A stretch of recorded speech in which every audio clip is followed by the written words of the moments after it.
Olá, eu sou o David Mendes, escritor e historiador. Neste vídeo eu vou falar um pouco sobre o meu próximo livro chamado O Diário Franciscano. Nele, eu levo o leitor a um cenário histórico denso e enigmático. Começo a narrativa com um período de enclausuramento em um mosteiro franciscano na cidade de Pindamonhangaba, interior de São Paulo. Um local marcado por seu histórico de fundação por alemães no período do pós-guerra.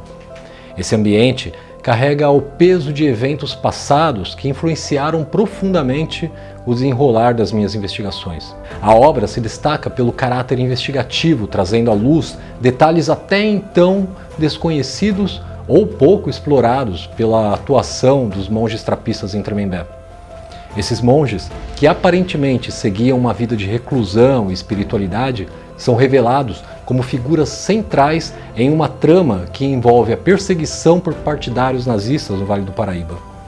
Aponto no livro a colaboração da Igreja Católica, sob a influência do bispo franciscano Alois Rudal, na proteção e ocultação desses ex-nazistas disfarçados de religiosos ao fim da guerra.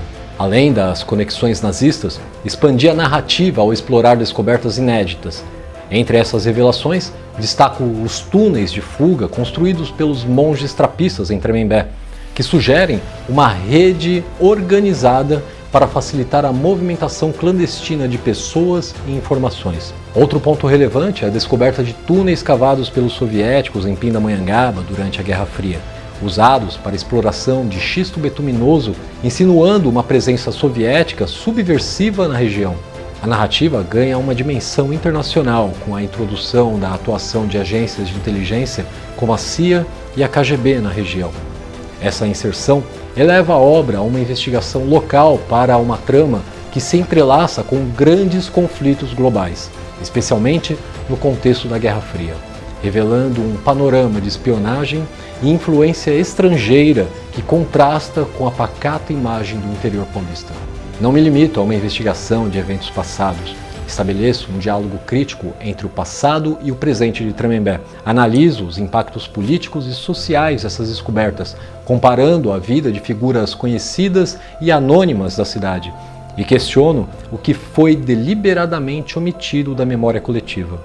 Essas reflexões trazem à tona o papel de Tremembé em um contexto mais amplo, sugerindo que a cidade foi palco de eventos que moldaram de maneira oculta a história do Brasil. Um dos pontos mais intrigantes da obra é a abordagem do verdadeiro propósito da fundação da Petrobras em Tremembé. Sugiro que, além dos objetivos declarados de desenvolvimento energético, havia motivações obscuras e duradouras que continuam a impactar a região até os dias atuais. Essa tese, se comprovada, poderia alterar a compreensão histórica da fundação de uma das maiores empresas do Brasil, vinculando-a a interesses internacionais e a operações clandestinas. Assim sendo, quando eu recebi a proposta do David para executar o design gráfico do livro, primeiramente eu li os textos e depois nos reunimos para entender bem os valores que se pretendia transmitir ao leitor através da linguagem visual. Foi uma proposta que muito me agradou por seu caráter investigativo e histórico. Isso é um agrado pessoal, é um gosto pessoal. E principalmente por ver o empenho que o David já debruçou sobre esse livro e ele adjudicar a mim a responsabilidade de fazer a parte visual dele. Assumir a responsabilidade pela revisão de O Diário Franciscano é uma jornada que vai além da simples análise textual. Cada página dessa obra não é apenas uma narrativa histórica, mas um espelho que reflete as profundezas das escolhas humanas, das suas alianças e da sua moralidade. Nesse sentido, a edição precisa se tornar crítica, pois não se limita a examinar o texto ou a corrigir palavras. Procuramos desvelar as camadas de significado que passeiam pelo relato. E a história dos monges trapistas, a infiltração nazista e as tramas da Guerra Fria são mais do que eventos históricos. São reflexos dos dilemas éticos e existenciais que moldaram e ainda moldam o destino de toda uma comunidade. Essa obra nos desafia a questionar o conceito de verdade e a considerar o papel do historiador também como um filósofo, que não apenas registra fatos, mas também interpreta a realidade. A obra que David criou aqui foi tecida não apenas como um trabalho investigativo. Houve uma construção de um discurso que nos convida a refletir sobre a natureza do poder, da fé e da verdade.